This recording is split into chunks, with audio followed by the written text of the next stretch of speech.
Mga kababayan, magandang araw po sa inyong lahat. Welcome sa #WalkWithLan, ang channel na nagbibigay ng katotohanan sa gitna ng kaguluhan. Ngayon, tatalakayin natin ang isang mainit na issue. Sobra na ang bastusan at walang respeto sa Senado. Bakit kaya? Imaginein mo, dati ang Senado ay simbolo ng karangalan, intellectual debates at respeto. Ngayon, parang teleserye na puno ng away bata, bastusan at walang modo. Parang barangay session na may plot twist para sa inyo mga kabataan at OFWs na interesado sa politika.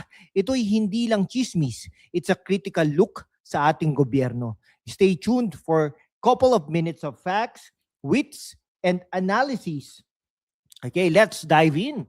Una, balik tanaw tayo. Sa kaysaysayan ng Philippine Senate, ito itinuturing na upper house, lugar ng mga matatalino, respectful debates. Halimbawa, sa panahon ni Claro M. Recto o Juvito Salonga, ang mga talakayan ay puno ng logic at civility. Walang personalan.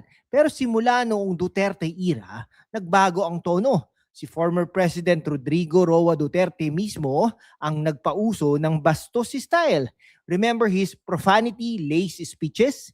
Ito'y nagturo sa marami na okay lang ang rudeness sa politika.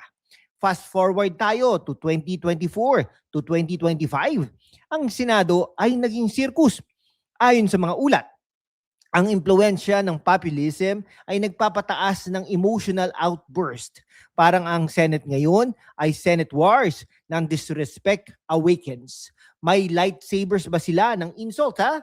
Para sa mga kabataan, ito'y lesson. Power without respect leads to chaos. At sa mga OFWs, isipin ninyo, kayo'y nagpapakahirap abroad, tapos ganito ang nakikita sa balita.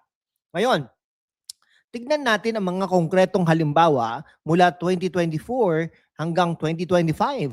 Una, ang heated exchange sa Senate budget hearing noong August 20, 2024 sa bagitan ni na Senador Risa Hontiveros at Vice President Sara Duterte. Si VP Sara ay nagsabi ng I don't appreciate the attitude habang tinatanong ni Hontiveros ang budget ng OVP. Ito'y nag-spark ng tension, parang away sa family reunion. Another one, noong June 2025, si Senador Coco Pimentel ay sumusuporta sa warning ni Hontiveros na isites in contempt si Duterte kung magpapatuloy ang profanity sa hearings. At huwag kalimutan, ang clash ni Senador Bato de la Rosa at Hontiveros tungkol sa resolusyon. Si Bato ay nag-outburst calling it politicized. Fact-based sa July 2025, si Hontiveros ay nagplano na i-block ang motion ni Bato sa impeachment trial ni VP Sara. Sa expose may criticism kay Senador Amy Marcos na napakabastos dahil sa impluensya ng Dutertes at kay Senador Robin Padilla na kumakain sa plenaryo na parang kambing, walang manners. Parang ang Senado ay naging itbulaga na may political twist. Pero walang prize, puro away. Para sa mga kabataan, ito'y eye-opener. Is this the leadership we deserve? Bakit ganito, ha? Intellectual analysis, una, political polarization. Sa panahon ng Dutertes, ang us versus them mentality ay nagpapataas ng rudeness. Halimbawa, ang drug war hearings kung saan nag-clash sina Bato at Hontiveros. Pangalawa, impluensya ng social media. Mga senador ay nagpe-perform para sa likes, turning debates into spectacles. Sa 2024 legislative hearings, may 10 major inquiries na puno ng scandals, mula pogo hanggang budget anomalies. Pangatlo, kawalan ng accountability. Walang strict rules sa decorum. Parang ang Senado ay Survivor, Philippines edition. Vote out. Ang respectful, keep the dramatic. Para sa mga OFWs, ito'y nakaka-disappoint dahil kayo'y nagre-remit para sa maayos na gobyerno. Pero ganito ang nangyayari. This disrespect erodes public trust, lalo na sa kabataan na skeptical sa politika. Ano ang epekto nito? Una, sa demokrasya. Ang bastusan ay nagpapahina ng institusyon. Sa 2025 budget debates, may heated exchanges on corruption. Excuse me. leading to public anger. Para sa kabataan, ito'y nagpapahina ng interes sa politics. Bakit mag-vote kung puro drama? Pero hey, witty Kayo ang future mga kaibigan. Use this as motivation to demand. Okay yan. Okay. Okay, ito pa to demand better. Siyempre, to demand better service. Sa mga OFWs, ito'y nakakaapekto sa remittances at policies like DMW budget na puno ng clashes. Overall, it fosters cynicism. Ano sa tingin ninyo, mga viewers? Comment down below. Paano ba ito maiaayos? Una, stricter Senate rules on decorum. Parang code of conduct with penalties. Pangalawa, voters education para sa mga kabataan at OFWs. Vote for principled leaders, not showbiz types. Sa X, may calls like hashtag abolish Senate dahil sa kawalan ng respeto. Magkaroon ng Senate etiquette class hosted by elders. Para sa inyo, mga kababayan abroad, support reforms via online petitions. This keeps viewers hooked. Imagine ninyo, a respectful Senate, possible ba? Sa huli, sobra talaga Sa huli po sobra talaga ang kabastusan sa Senado. Pero tayo ang may power to change it. Salamat sa panunood. I-like, i-share at i-subscribe para sa higit pang content. Mga kababayan, fast forward tayo sa 2025 to 2026. Sobra na talaga. Parang sequel na mas intense kaysa sa original. Remember yung heated clashes noon? Ngayon, pati foreign entities involved na sa disrespect. Halimbawa, noong late 2025, nag-post ang Chinese Embassy ng bastos na mensahe laban kay Senador Riza Ontiveros at sa ating uniform officials. Tinawag pa silang rude at troll farm style. Tapos may mga senador na tumanggi mag-sign na resolution condemning it.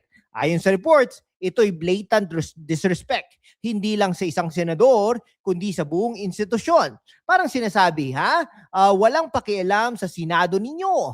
Imagine ninyo, foreign embassy pang mas may attitude kaysa sa ilang Pinoy senador. Ano ba yan? Diplomatic version ng bahala na kayo sa buhay ninyo. At hindi lang yan, At hindi lang yan, patuloy ang away sa impeachment-related issues ni Vice President Sara Duterte. Noong August 2025, nag-debate ang Senado kung susundin ba ang Supreme Court ruling na nag-void sa impeachment articles. Si Senador Bato de la Rosa mismo ang nag-draft ng resolution para i-dismiss. Sabi niya, walang heated debate expected dahil majority compliant. Pero si Senador Riza Ontiveros, fighting back, she vowed to block premature dismissal at push for trial. Parang chess game pero ang pieces ay insults at political maneuvers. Ito ay nagpapakita na ang disrespect hindi lang personal, systemic na dahil sa polarization. Kahit sa X, dating Twitter maraming netizens nagrereklamo, bastos at walang respeto sa Senado.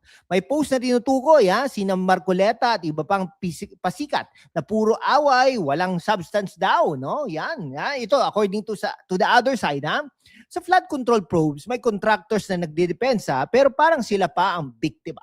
Parang kami ang ninakawan, sabi ng isa. Tapos si Senador Rodante Marcoleta question restitution rules. Pero critics says he's acting more like a lawyer than a senator. Hindi naman po, So sinasabi, nakakahiya, bastos, walang respeto, puro sip-sip at pasikat.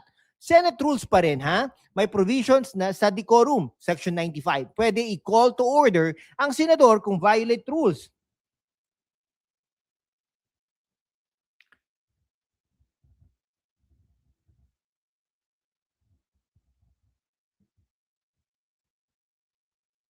Okay parang kami decorum Siyempre pwede ma-expel kung breach confidentiality or serious violations. Pero bakit bihira gamitin? Dahil sa politics. Siyempre respect begets respect. Sabi pa ni Senador Ping Lacson sa ibang context. Pero mukhang selective.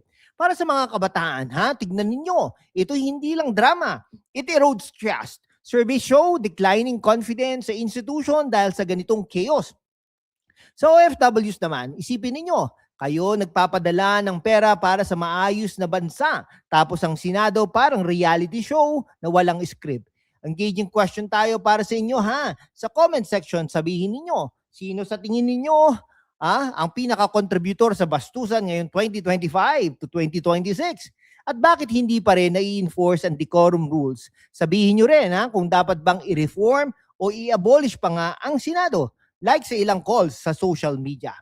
Parang ang Senado ngayon ay Big Brother, Pinoy Politics Edition. Cameras rolling pero walang eviction para sa rude housemates. Pero seryoso mga kababayan, ito'y wake-up call Kung patuloy ganito, paano tayo uusad bilang bansa? Sa huli, sobra na talaga ang bastusan at walang respeto sa Senado. Mula 2024 hanggang 2026, lalong lumala dahil sa polarization, foreign interference at kawalan ng strict enforcement ng rules. Pero tayo ang may power mag-demand ng pagbabago through votes, voices at vigilance. Salamat sa panonood hanggang dulo. I-like, i-share, i-comment your thoughts sa latest scandals at i-subscribe para sa higit pang katotohanan. At ngayon, ang membership mga kababayan sa mundo kung saan ang kasinungalingan ay nangingibabaw, ang katotohanan ang unang sinisikil. Pero kasama kayo, magpapatuloy tayo sa laban, walang takot, walang kinikilingan at laging handa para sa bayan. Okay, sumali na sa aking YouTube channel membership sa #WalkWithLan at tulungan natin ang channel na maabot ang 100,000 subscribers. Ang inyong suporta ang susi sa kalayaan natin para ipagpatuloy ang pagbabalita ng katotohanan. Salamat at kita-kits sa laban. See you next time!